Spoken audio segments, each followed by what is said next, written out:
Imagine a world without sunlight, a realm of profound silence broken only by the faint rhythmic pulse of life unseen.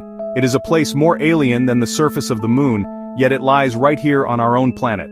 This is the Mariana Trench, a colossal scar in the Earth's crust, hidden beneath the waves of the western Pacific Ocean. For millennia, it has held its secrets in a cold, dark embrace. The deep ocean has always sung a siren song to humanity, a melody of mystery and discovery that beckons us to explore what lies beyond the sunlit shallows and venture into the unknown. So, what exactly is this immense feature and where can it be found? The Mariana Trench is located in the western Pacific Ocean, to the east of the Mariana Islands, and it takes its name from those islands. Not a simple canyon but a vast, crescent-shaped scar in the ocean floor, stretching over 2,550 kilometers, longer than London to Moscow. Yet its average width is only about 69 kilometers. A remarkably steep, narrow chasm, a world away from gently sloping seabeds, a feature of staggering scale, hidden beneath the waves. The trench forms because of our planet's dynamic geology. To truly grasp the nature of the Mariana Trench, one must understand the sheer extremity of its environment. The bottom of the Challenger Deep lies nearly 11,000 meters. That is almost 11 kilometers. 7 miles. If you were to place Mount Everest into the trench, its summit would still be submerged with more than 2 kilometers of water above it. Sunlight has no hope of ever reaching it. Perpetual, absolute darkness, a darkness that has reigned for eternity. With this depth comes almost unimaginable pressure. At the surface we feel 1 atmosphere of pressure. For every 10 meters down, add 1 atmosphere. In the Challenger Deep, pressure is over 1,100 times surface pressure, equivalent to 50 jumbo jets stacked on a single person. The Mariana Trench is not just a place of known extremes, it is also a realm of profound mystery. Its inaccessibility means that for every fact we have confirmed, there are a dozen questions that remain unanswered. Among the most tantalizing of these mysteries are the strange sounds recorded from its depths. In 2014 and 2015, hydrophones captured a bizarre, complex sound. A 5-part call lasting up to 3.5 seconds, deep moans at frequencies barely audible to humans and a metallic, high-pitched finale. Scientists call it the Western Pacific Biotwang, but its source remains completely unknown. This enigmatic sound is not the only puzzle. Explorers and unmanned probes have reported seeing things that defy easy explanation. Despite the crushing pressure and eternal darkness, the Mariana Trench is teeming with life. These are not monsters of myth but remarkable survivors. One iconic resident is the Mariana snailfish, Pseudoliparus suirae. This small, translucent fish resembling a tadpole is the deepest living fish ever discovered, thriving around 8,000 meters. Gelatinous, unscaled body, mostly water, so pressure passes through it rather than crush it. Alongside the snailfish, vast swarms of amphipods carpet the trench floor. Small, shrimp-like crustaceans, scavengers of the deep. Perhaps one of the most bizarre inhabitants, Xenophyophores.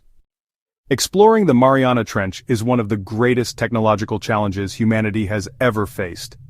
The journey to the bottom is fraught with peril, demanding vessels that can withstand pressures that would obliterate steel. The first attempt to reach the Challenger Deep was in 1960. The bathyscaphe Trieste, a vessel that was more like an underwater balloon, carried Swiss oceanographer Jacques Piccard and U.S. Navy Lieutenant Don Walsh on a daring descent. It took them nearly 5 hours to reach the bottom. They spent just 20 minutes there, their view obscured by the sediment they had kicked up, but they had proven it was possible for humans to visit this alien world. The creation of the Mariana Trench is a story written in the language of geology, a tale of immense forces acting over immense timescales. It all begins with the theory of plate tectonics. The Earth's outer shell, its lithosphere, is not a single, solid piece. Instead, it's broken into large plates constantly in motion, floating on the semi-fluid asthenosphere beneath. The Mariana Trench sits at a convergent plate boundary where the dense Pacific Plate's oceanic crust collides with the less dense, younger Mariana Plate.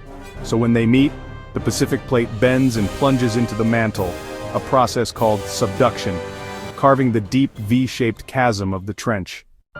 How can a complex ecosystem thrive in a place with no sunlight, the traditional source of energy for life on Earth? The answer lies in alternative energy sources and the incredible adaptability of life. One of the primary sources of food in the trench is marine snow. This is a continuous shower of organic detritus that falls from the upper layers of the ocean. It consists of dead plankton, fecal pellets, shed exoskeletons, and other organic matter. For the creatures of the deep, this slow, steady rain of nutrients is their lifeblood. Scavengers like the giant amphipods are perfectly adapted to find and consume this material as soon as it arrives. However, marine snow is not the only source of energy. A more dramatic source comes from hydrothermal vents. This water is rich in dissolved minerals and chemicals such as hydrogen sulfide. In the darkness of the deep, certain types of bacteria and archaea have evolved the ability to use these chemicals to create energy through a process called chemosynthesis.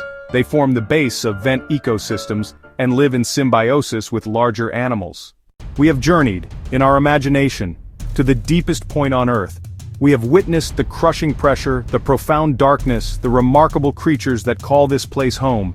Yet, for all that we have learned, the Mariana Trench remains an ocean of unanswered questions. Each new dive, each new sample, each new observation reveals just how little we truly know.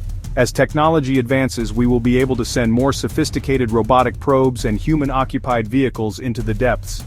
We may discover hundreds, if not thousands, of new species, each with unique adaptations that could lead to breakthroughs in medicine, biotechnology, and materials science. The abyss is deep and dark, but it is not empty.